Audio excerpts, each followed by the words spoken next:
So welcome. I have the pleasure of hosting today courageous women from Belarus and Ukraine.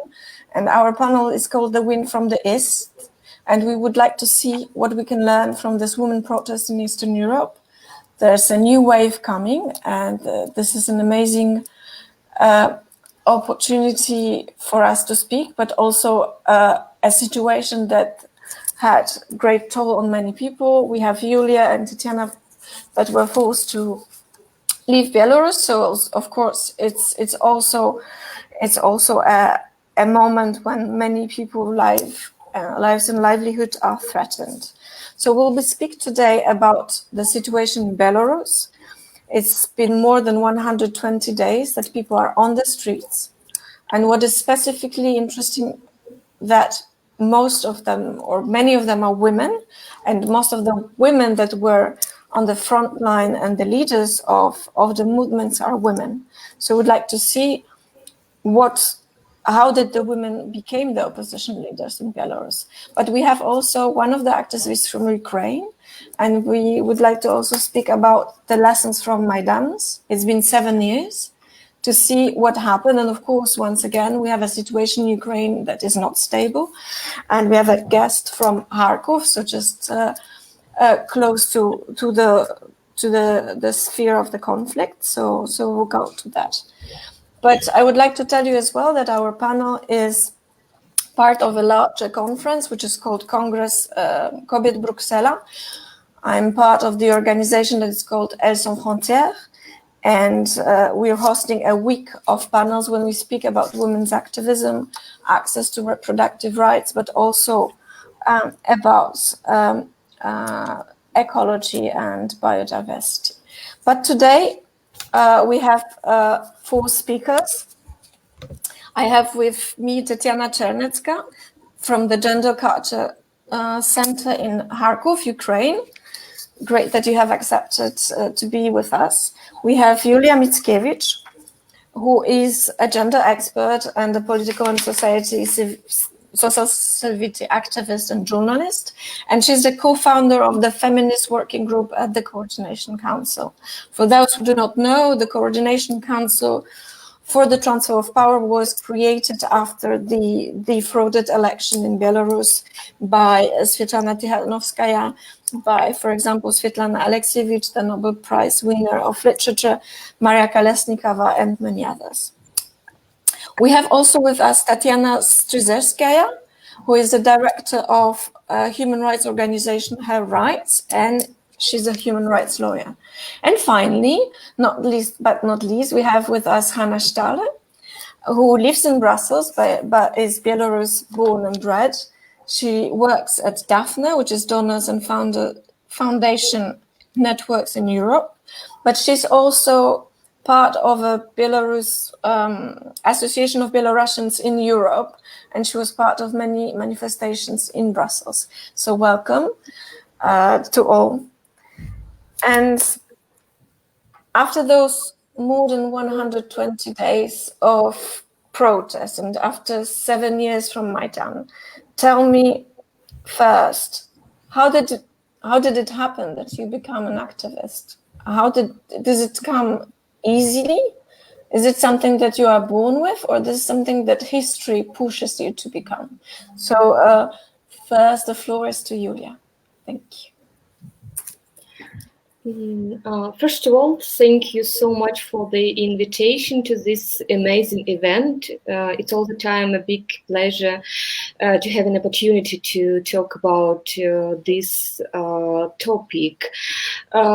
If I'm saying in general how I become an activist and a feminist, it's because of different reasons, but mostly despite of something, as for many, I guess, women and especially feminist activists.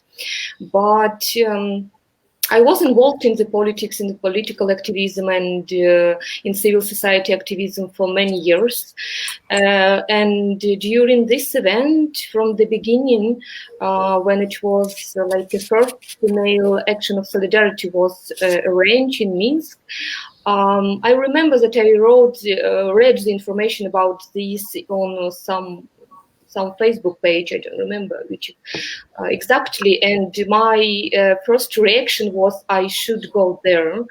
And from that moment till now, I'm like an activist during all these weeks of the protest, not only like an activist during this female or women-only protest, but in general as well. And as you mentioned before, I became also one of the co-founder of the feminist working group within the Coordination Council and continue this work. Even I had to leave my country and being in exile. Yeah, this is amazing, because we have two activists from Belarus, but both of them were forced to exile. So Julia is speaking from Vilnius, and Tatiana, tell me how did you become an activist and human rights lawyer? Is something that is linked also with gender equality, or something else pushed you also to be an activist, not only professionally defend women human rights? Thank you, Katarzyna, for having me.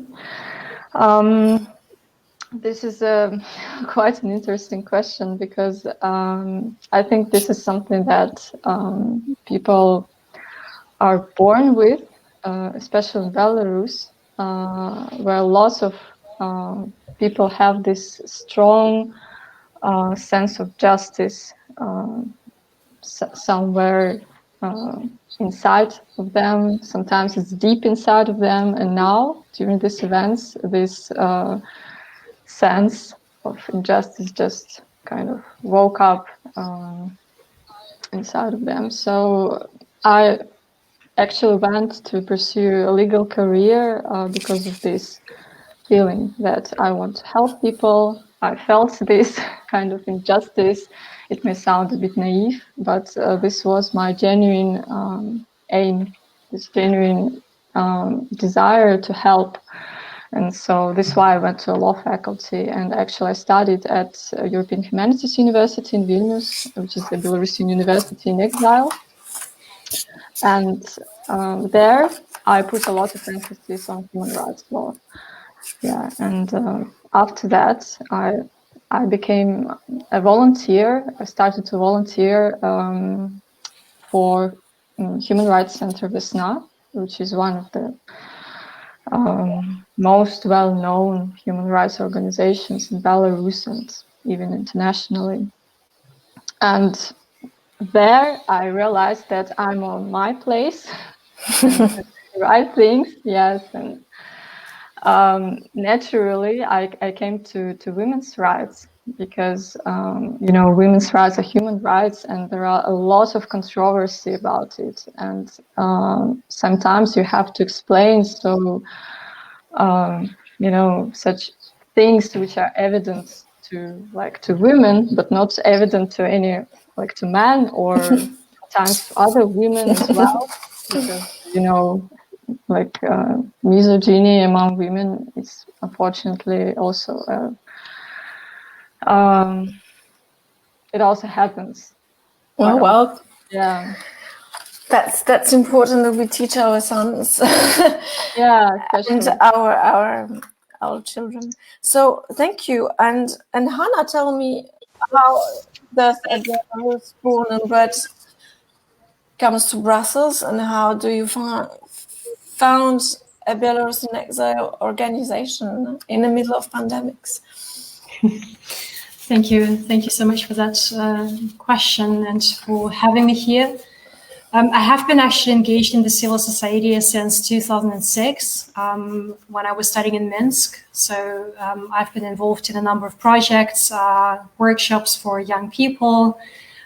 We had projects with partners, Wolna Białoruś in Warsaw, Kultur Aktiv in Germany, an initiative, but this was more behind the scenes. So working with young people, civil society organizations, and back then I would really not describe myself as an activist. And even until this summer, I must say, I wouldn't have described myself as an activist, and you wouldn't believe this, but until this summer, I never participated in a demonstration. It is completely foreign to me. It was something I could not do. I could not imagine doing. I never held a loudspeaker in my hands. But this summer, everything has changed. Everything, really. When the elections happened, I voted here in Brussels, and then this horrible videos and stories, and your family being disconnected and not having access to the internet, and you see that it's terrible when it's happening there.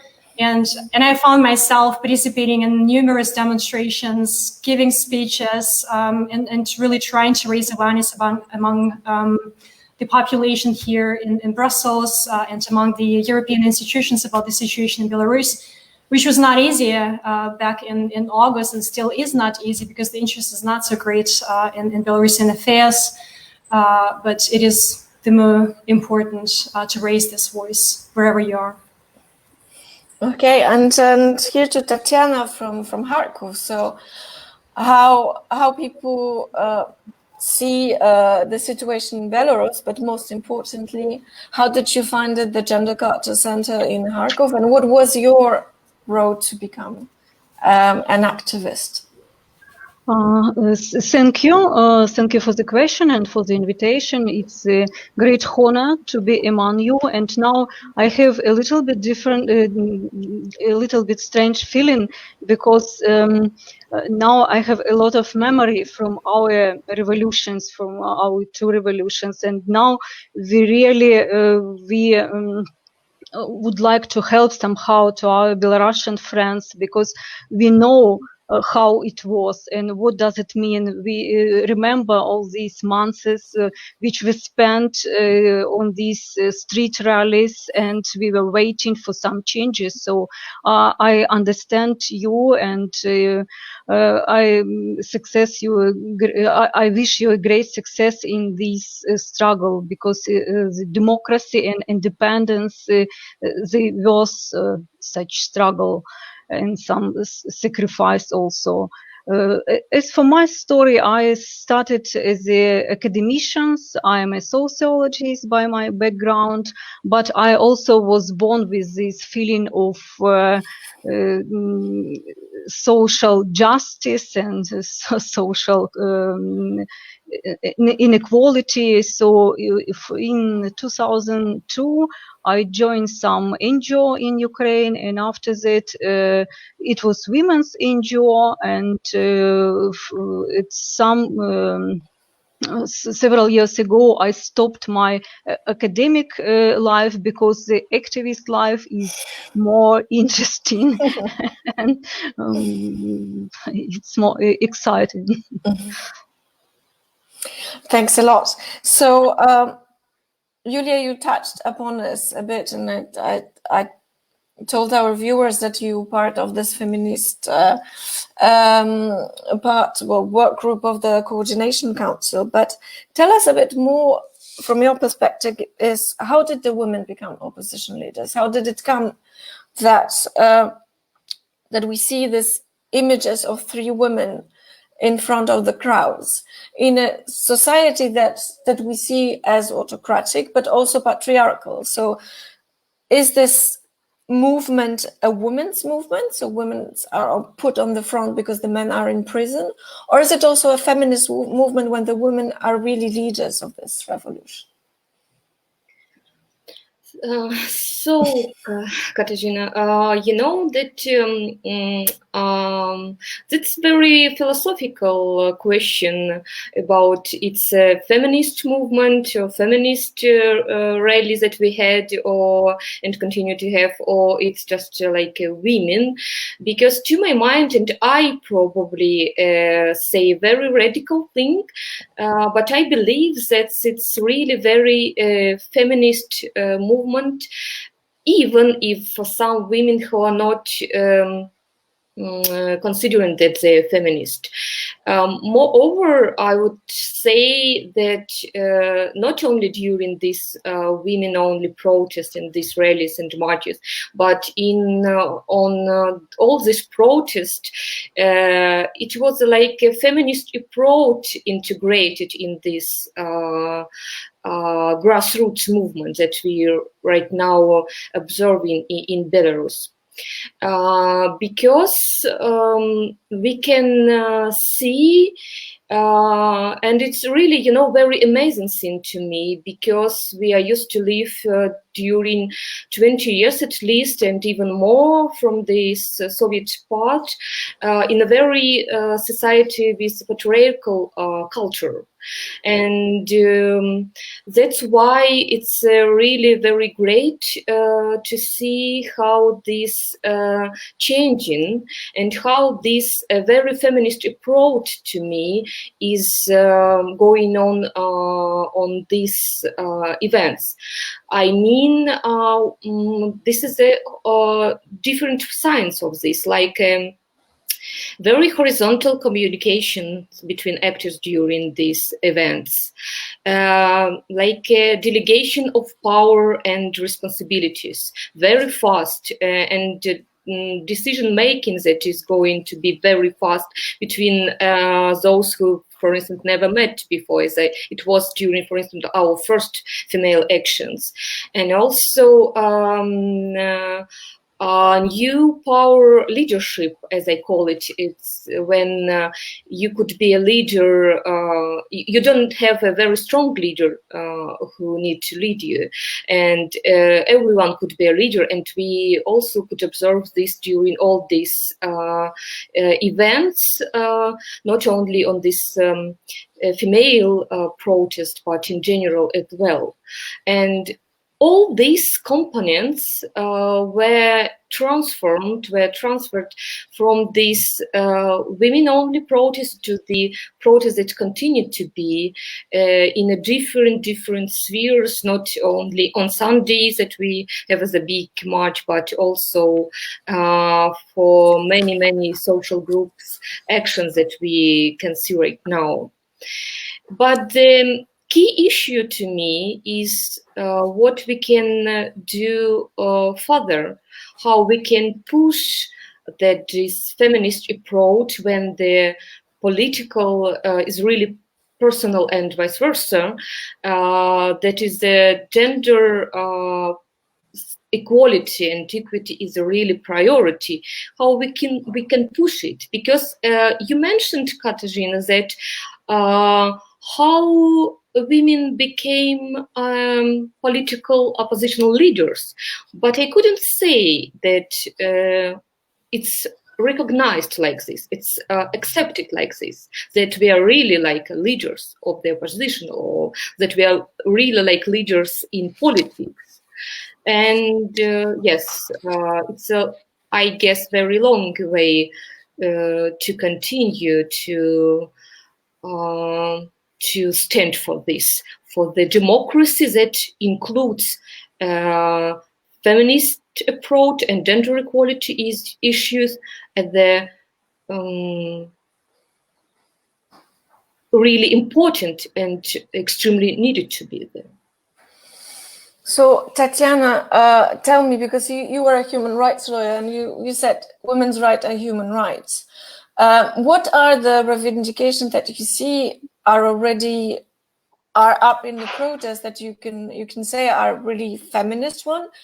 Are we going farther than just demand a legal a right to a free election? What would you say to us is really feminist also in the reivindication? Do you see something?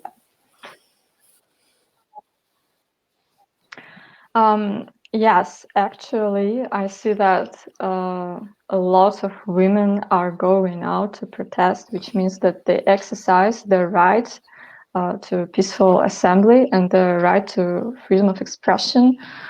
And I see that a lot of women start to actually wake up and,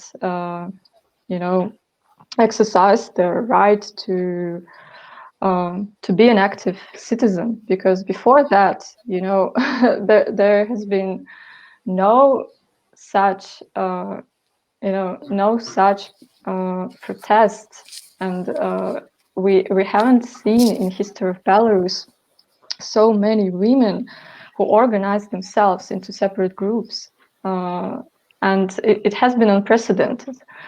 And so that's why we start to talk about women who are leading the so-called revolution. But if we talk in a legal way, you know, because as I mentioned, women's rights are human rights, but there is also always a perspective, a feminist perspective, a perspective from women's rights, because women are in many ways are more vulnerable, and they are more exposed to violation of their rights. For example, right now we are facing many inquiries from women who suffer because they went out to protest, they expressed their political views, and now now the state apply pressure to them, to their families, to the children, and, you know, threaten them in a way that makes women just sit at home and feel intimidated and afraid. Thank you, Tatiana. I would ask also Tetiana Chernetska, tell me, do you see the same energy, that this energy that makes women organize themselves bottom up? And I'm sure that those connections will bring something amazing. Do you see, as you said, you were thinking about the Maidan 7 years ago, but also about the Orange Revolution. Do you have felt the same energy of women organizing themselves? And what do you think is left now from this? Yes, it's really a situation is very similar, but you know, if we talk about Belarusian, we see female leaders now, and also maybe more organized group. But during the Maidan, the situation was very controversial, very contradictory. I mean, from one point of view, the Maidan was for European values, but from another point of view, during the Maidan, this patriarchal set of mind was appeared, and it was very patriarchal style of organizing Maidan. For example, it was a lot of sexist jokes during Maidan. It was some kind of division. So if you are a woman, you should go to a kitchen and you should prepare butter and bread, and this is your role here. And for example, you can see such kind of such situation when near some building, people said that you can see some kind of announcement that if you are a man, you should show your ID to come in, and if you are a woman, you should smile. So it was very patriarchal and very sexist situation. And at the beginning of Maidan, it was 44% of women among the participants, but in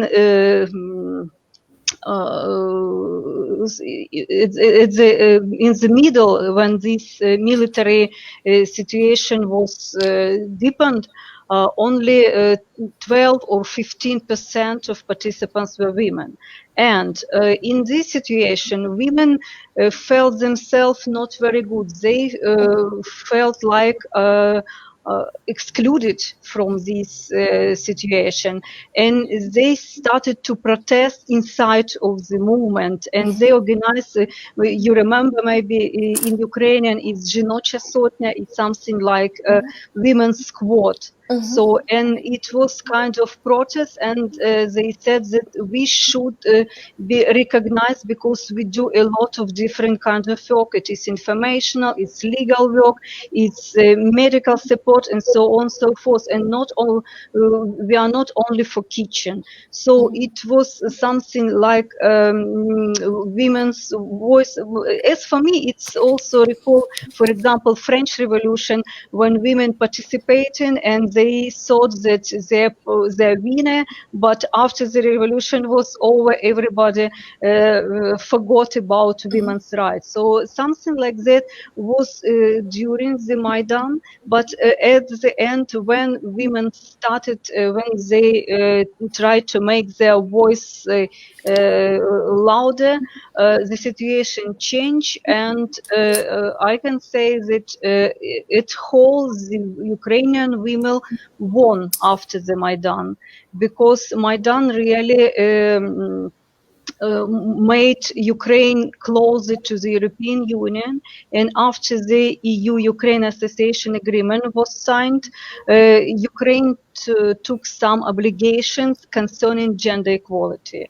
And after that, a lot of laws were adopted in Ukraine, and now we see real changes in the situation. So go ahead, Belarusian women, you will win anyway. I have some questions from the audience, and I really followed up on what you say. But before I pick them up, I would ask Hanna as well, because we were in a different situation. We were in Brussels, but when I went to one of the demonstrations of Belarusians in Brussels, there are mostly women as well. So what is the phenomenon that women are so active here? So what do you think? And our association is also mostly women, isn't it? Yes, indeed. So the women are the driving force also here in Brussels, which is interesting. It's interesting now to compare it also to Maidan and to have this outside perspective. And indeed, this association of Belarusians in Europe has been founded by a female group. It was not planned. It just happened the way it happened. And actually, I haven't realized that this was a female movement or a female range of demonstrations, and also this group, until I had a Zoom call on Belarus affairs with another Belarusian diaspora group. And there were lots of men, and there was Valeri Tsupkala there as well. And I thought, something is strange. Men out of a sudden. So that was the moment when I realized, okay, there is something special about our group, about what is happening in Brussels. And I think there are no simple answers, of course, because it's very difficult, and every situation is different. But I think that three things are really standing out. One thing is we are talking about women who live abroad. So most of women here in Brussels, they have come here years ago. They have studied, they are professionally quite successful, they have a career here, and the main motivation is really to give back. Because we just feel and we see we can give back, being now in our position, and we can also just benefit from our contacts and what we've learned. And also in comparison to the man, it's often that women need a bit more, or women have to do a little of an effort to get abroad, to get a scholarship, to be more successful here, to be integrated here. And I think that women are just a bit more persistent than men. Of course, you cannot generalize, but there is a trend, a certain trend like this. And then very powerful was the narrative of the protest movement, because it was not a narrative of hatred. It was not a narrative against Lukashenko, against the dictatorship. It was a narrative of love. It was a narrative of for democracy, for Belarusian society, for freedom. And this was so unifying. This was so powerful, because I remember my time when I was studying in Minsk in 2006. the elections. Of course, I was also not elected Lukashenko at the time, but I could not really associate myself with the political opposition at that time. So this year, this really changed. And the third factor is that we really had amazing, inspiring, and really powerful female leaders. And I think this is where it really started. So for me, when I was sitting here in my living room in Brussels and I saw Svetlana Tikhanovskaya, her very first video, when she was really, it was before she was registered as a presidential candidate, and she was really just frightened. She was becoming this threat, and she was not sure whether she wanted to register as a candidate at all because she was afraid of her family. And then she did register, you know, she did act despite this anxiety she had. And for me, seeing these struggles of her, seeing how she was able to overcome this anxiety and still manage to do this. And then I thought, you're here in Brussels, you're here safe, you have all the comfort here, you have to do something. And I think that this is something that resonates with many women here in Belgium, that we can support. We'll hear from Marcy Shore after our panel. We will have an interview that Inga Czerny did with her, and she's a historian and a supporter as well of the Belarusian and the Ukraine movements of feminists and women. And she said that what for her is also interesting is that Svetlana Tikhanovskaya doesn't pretend to be a savior. She's not a man on the white horse coming saying, I will save you. She said, I'm afraid for my family, but I'm doing it. So this is a different discourse that we have, a discourse of women saying that I have to do it. There's a sense of responsibility, as you know, in a more gendered perspective, we say I have a responsibility for my family as well, but not the discourse of a man that wants to be a leader, one leader, a charismatic leader that will lead the nation to the safety.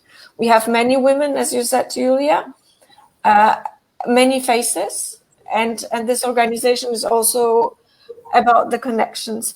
But Magda wanted to hear from you. What do you have a feeling that men stand by your side in this revolution? Because this is what Tatiana Chernetska said, that sometimes women were pushed out of Maidan because there was not their role. Do you think that this is something else here in this new wave of protest in Belarus?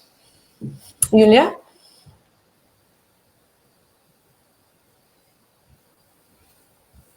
Do you hear me, Julia?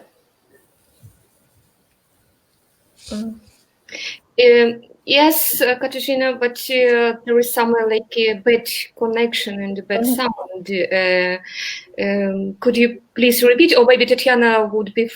Well, I would then give the floor to Tatiana if she heard me well, and then we'll come back to you. Yeah, I'm hearing you well, but I'm not sure if I'm in the right place to answer this question, really, because I can probably say from my perspective, but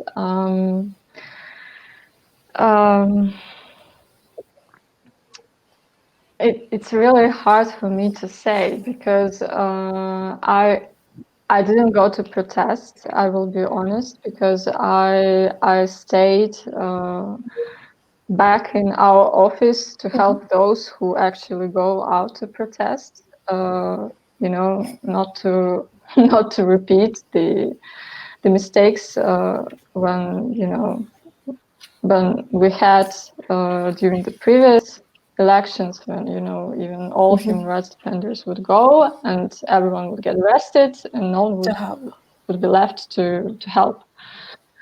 Yeah, so but from my perspective, I would say that men stayed by women's side, although I didn't quite like the rhetorics which I saw on one page, on one picture on Facebook, I guess, when someone wrote on the paper and put it inside the train, you know, metro, which said like, women, you are our defenders. like this. So it didn't quite, felt right to me, because it became like sexy and vice versa. But generally, I would say that that both men and women united in this protest. I didn't feel there is some sort of division, but this is my perspective. Probably my colleagues from Belarus have another view, and they would elaborate more on this. So, Julia, what do you think? Is it a movement that women and men go hand in hand, or is it that there are some issues on this? Yes, if we are going to say exactly about the protest movement that was going and happening directly within this, yes, that's like that we are standing together without any division, because I can compare, for instance, how it was during a protest in 2006, where it was, like a camp on the main square in Minsk. And I remember that moment when men pushed the girls and women who've been there, like, just go and, cut the bread and sausages for making this stuff. But during this event, no, I guess, and it's also like a very feminist to me, that it was really very equal. It was just one moment, as I remember, it was like a first female action, and it was one man who came to us and just like proposed to be like a leader of this. He said something that, my dear women, I have a big experience how to lead in these, actions and making this more efficient and constructive, or something like that. He tried to say something, you should go there and you should stand there, something like that. It was very, fun. But it was someone from us who told him and explained him, no, thank you. We are really aware how we need to behave in this section. And it wasn't like, a struggle. He understood it very fast and told us, yes, okay. And also it was very interesting moment. I just have remembered right now when men and women exchange a little bit their stereotypical gender roles, because while we've been standing in front of the streets and on closer to the roads, for instance, in different places of different cities, I remember men who brought different stuff like drinking water, coffee, croissants, etc., and asked all the time what we can do more for caring you, for making you in more comfortable position, because you're standing here, it's not so convenient to you. And it was very, a nice moment of this, like a love and caring. And one more moment, very quick, also about this exchanging of gender. When I've been in prison and together with my two colleagues, Svetlana and Olga, our husbands also, like took this very women role on themselves, because they made different stuff like on chart to discuss what it should be in the parcels for us, how they can be more caring for us, how they can spread the information about us, and something like this, so on. It was amazing. So yeah, this is good to hear that the situation changes even from 2006 to 2020.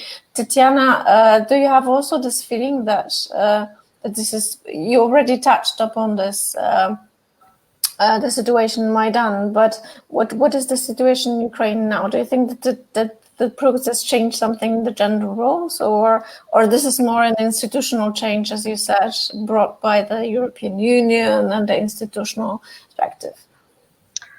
Yes, exactly. My feeling that now many institutional changes are happening due to the activity of international donors. And my feeling is that international donors, they believe in women, in Ukrainian women, even more than these women believe in themselves. Because now we have many, maybe 3 or 4 even big projects supported by Canadian Embassy and European Union and the USA. They supported women's movement, and they support women because they think that it will be the Ukrainian future. But unfortunately, all this patriarchal mindset is still very popular in Ukraine, and not only among men but also between women. They also have a lot of gender stereotypes, so we need really a lot of changes here. And you know that very famous sociologist Ralph Dahrendorf many years ago said that the hour of economist is hour of lawyer is the half of a year. During half a year, you can develop new legal acts, new laws to change the legal system of the country. Hour of economist is 6 years. During 6 years, you can develop new economy. But hour of sociologist is 60 years. So it takes a lot of times to change mind of people. And now I think we really need a lot of changes in our minds because feminism is still something fair for people, and women don't like to participate in some street protests, for example. Only this year, during the 8th of March, something like 2,000 women participated in this street, not rally, but some kind of march. Yeah. So we are envy, for example, to Polish women when they millions of them participate in this street rally, and we are discussing with our feminist colleagues what should happen in Ukraine when we can gather so many women on street who are defending their own maybe some interests, not only for country, for families, for nation. No, I do really understand as a sociologist that a social change takes time. But I think what we also observing here in Belarus, but also what we see on the streets of Poland now, is there are some tipping points. There are some things that people just do not endure and decide, as Hanna, go to the first demonstration in Brussels and take the loudspeaker and start to shout. And this is what the women in Poland are doing, because they lost the what was left of the reproductive rights. And I think those moments show us that that sometimes the change happens overnight as well, in a way. Of course, it doesn't mean that after the protest everything will be changed in a day, but this tipping point, and I think this emotions and this experience stays. Do you think, Hanna, that this is something that that will have an impact on your activism in Brussels? Do you think that this is something that is periodic, or this is something that is a kind of a more life-changing experience for you? I hope less for myself, because I think that I'm a very empowered woman. I'm very lucky to have a husband who empowers me. I have a boss who's very uplifting. For instance, when the Belarus protests happened and I had to be at the protests like every week during the work, he actually called me, organized a meeting and said, Hanna, you can do this. You have me on my side, which is amazing. So my hope would be not for myself and not for women here in Belgium or for the Belarusian diaspora. My hope would be for women in Belarus. And I think, and I'm very optimistic. It's very helpful to hear stories of Solidarność, to think about Poland, because Poland is a great example for us, and a lecture or something to be cautious about, really to think about, and also the Ukrainian example. It's very powerful. But at the same time, I think that we can be optimistic, because what we've seen in Belarus this summer is incredible. And for me personally, I was so touched when I suddenly realized there are so many amazing, inspiring women leaders in Belarus. And I'm not just talking about the presidential campaign. I'm not talking about Svetlana Alexievich, about the well-known female leaders, writers, philosophers. I'm talking about women like the leader of the strike at the Naftan company in Novopolotsk. When she was speaking there to this crowd of men, in such a powerful manner, such a knowledgeable woman, so inspiring, you know, really a leader. And I thought, oh my God, really, there are so many women like this in small towns and in big cities in Belarus. And this was the moment when I realized, you know, when women have this environment where their creativity can blossom, when they have no restraints, they can really just speak from their heart. And you see that these leaders are just emerging from nowhere, literally. So the narrative that there is no other leader for Belarus, it's nonsense. There are really amazing people in the country. And I think the note of caution is to think about this and to think of learning opportunities for women, to think about the question how to empower this movement, and how to continue to support it and to provide all possible opportunities for women to really grow and blossom. You could see how Svetlana Tikhanovskaya changed in the last month, no? Like the way she spoke and she behaved, I don't know, in July, in August even, and the way she's acting now. She's a changed woman. And she was afraid a month ago, but now she's very self-confident. She has a mission. And she knows what she's doing. And I think that there are many, many more women in Belarus like her. And it's really our task, and it's Yulia's task and Tatiana's task to be powerful and to continue establishing organizations and to be active, because that is the power, that is the potential in the country for the future. Okay, thank you. There are some people asking us also about the role of the church. And of course, we as Poles, we have a powerful Catholic Church pushing for the power. And what you say, Hanna, about the solidarity movement is something for me very important. When women from the Solidarność movement became also leaders because of the martial law, when men were in prison and they took over, but then their presence was eradicated from history or they were pushed outside politics. What happened is that we lost our right to abortion in 1993. And this was because of the politicians. And I'm sure that if women were more visible there and were there, it would not have happened. But it happened also because of Catholic Church that said, okay, this is our moment to grab the power. So what is the role of the Orthodox Church? Do you think that you are supported by them? Are you afraid that they also are they with Lukashenko? What is the role in Belarus and Ukraine? Thank you for that question. It's really speaking to my heart. I spent 5 years researching the Russian Orthodox Church, and I was in Moscow and have been preoccupied with this topic for quite some time. I think that the religious situation in Belarus and Poland are completely different.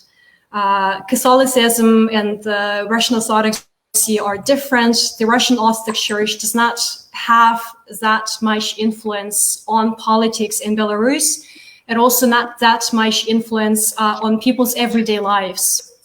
So, and that is something very much connected to the Soviet Union and to the understanding of that time.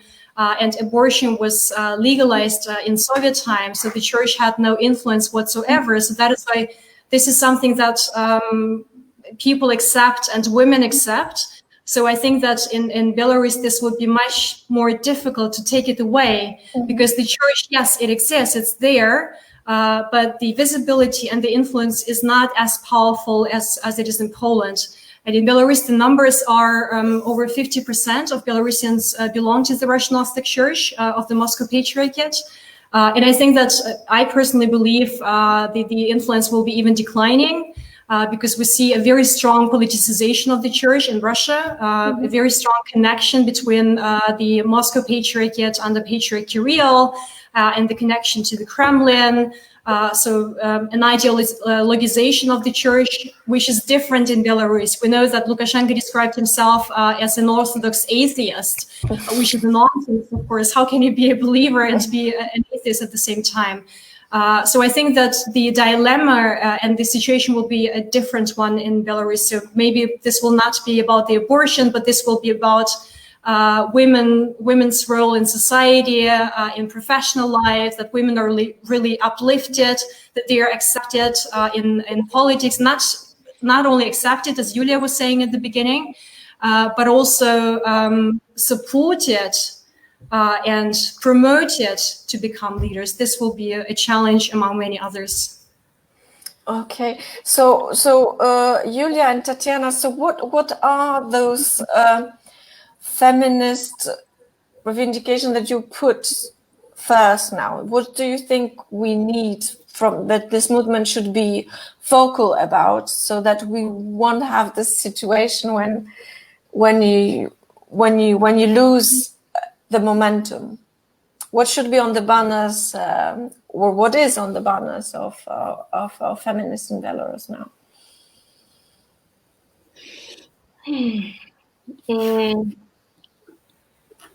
That's a big and very, I would like to say, broad question. And I totally agree with Hanna that we, of course, it's our task, yes, for those who continue to be like a feminist and women organizational activist in Belarus, even we are not in Belarus physically.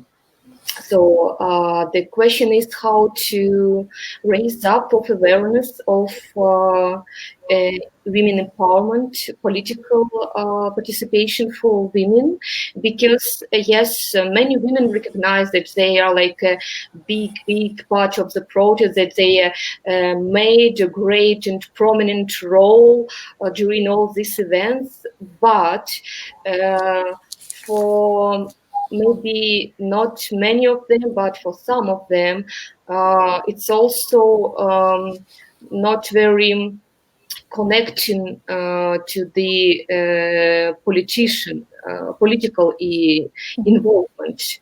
Because I remember also when we are talking about this role of women during the protest, with some of them when I've been in prison, and one woman who told us, yes, you know that it's really very important to me was to participate in this protest, because I really want to change our society, want to have fair elections and changing for democratic society.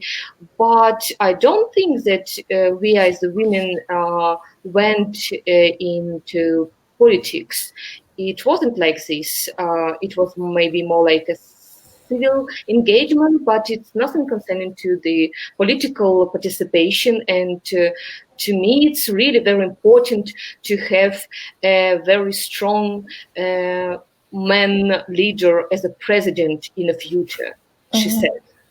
Okay. And yes, and I'd say that there is the lack of awareness of what is the how it's correlated between gender equality, women empowerment, women political participation, and democracy.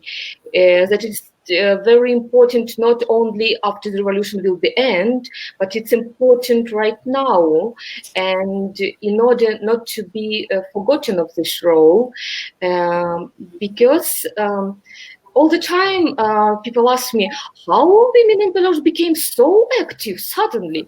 No, you know, we've been active for many, many years. We've been active during all this period.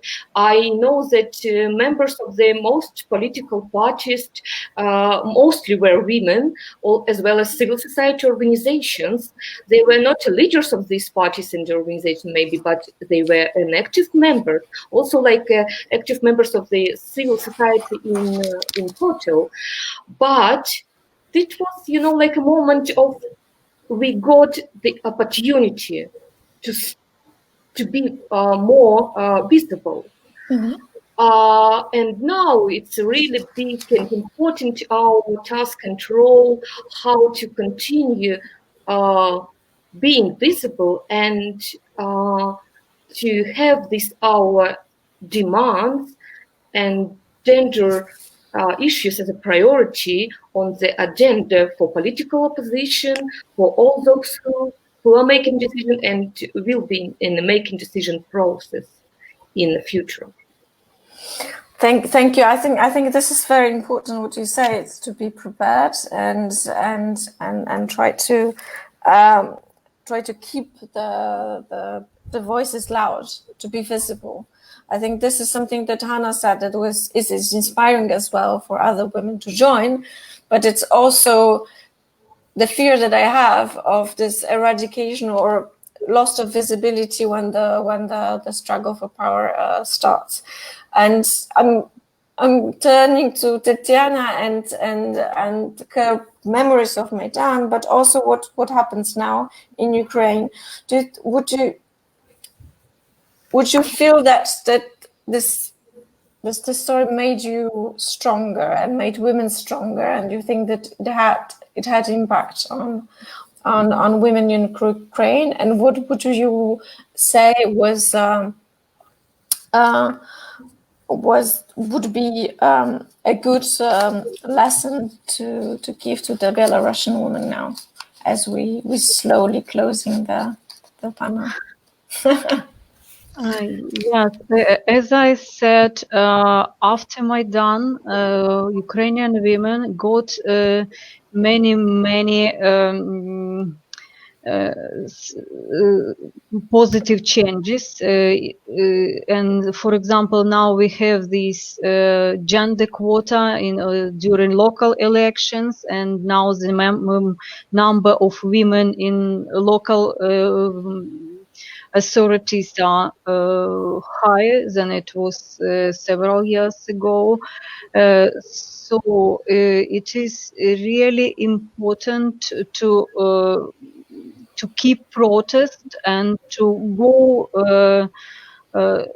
toward European value and toward Europe, from Russia to Europe. And if you go on this way, you will get more opportunities, and women will be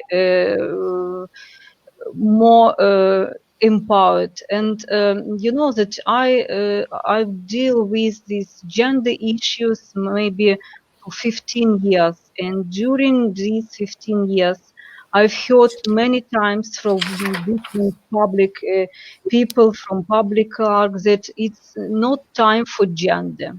It's not time for gender because now we have revolution. It's not time for gender because we have an economic crisis, because we have war, and so on and so forth.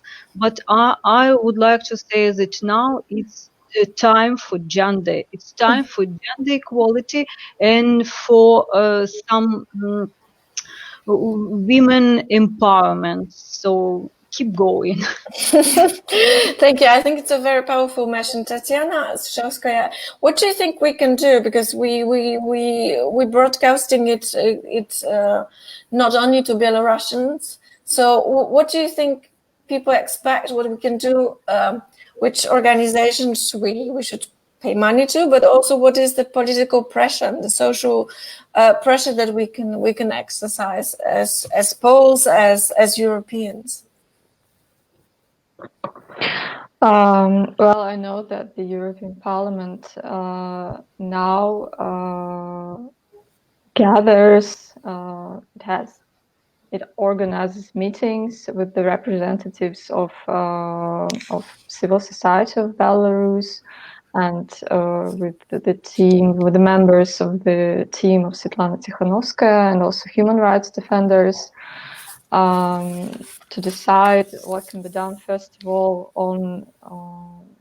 on the cases of tortures and brutal detentions of peaceful protesters, as we human rights defenders prepare reports to international organizations and to European Parliament and to any other interested parties.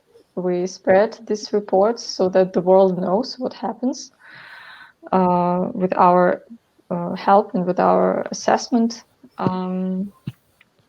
So I think that, this question has been up in many articles, and many Belarusians ask this question, why are they silent? Why other European countries do nothing about it? But the truth is that it's really up to Belarusian to decide the situation, because this is the matter, and I'm talking about politics now. This is the matter of our people. But as I said, if we talk about tortures and if we talk about inhumane and degrading treatment, which can be a matter of even universal jurisdiction, this is quite a serious thing. So I would say that we need to maybe turn to representatives of EU member states to lobby this issue, to spread the reports of Belarusian human rights defenders, so that they actually have it on their table, have a look at it, and take part into meetings in the European Parliament. Great, thank you, Tatiana. Well, our panel is going to end. I would like to thank very much you for participating, but also to Angelia Andrzejuk and Hanna Stahle that connected me with you. This is amazing, and I'm sure that Hanna and Eugenia will continue to do amazing work in Brussels to connect people from Belarus with different institutions. And I would like to, because our previous panels ended with a joint shout, and I think we should shout "Żyje Belarus" as the end to give us the power to go on, and an amazing courage. I think we've heard a lot of very touching stories, but also we learned quite a lot about how to be a courageous women in a situation that is really far from our in Brussels. And I also think of my sisters in Poland now on the streets. So we will shout "Żyje Belarus." 1, 2, 3. Żyje Belarus! Thank you very much. Thank you, Katarzyna. It's been amazing. Thank you. Thank you so much. It was really very interesting and productive. Great. It would be great to be in contact with Yulia, Tatiana, both Tatianas. It would be amazing. Thank you.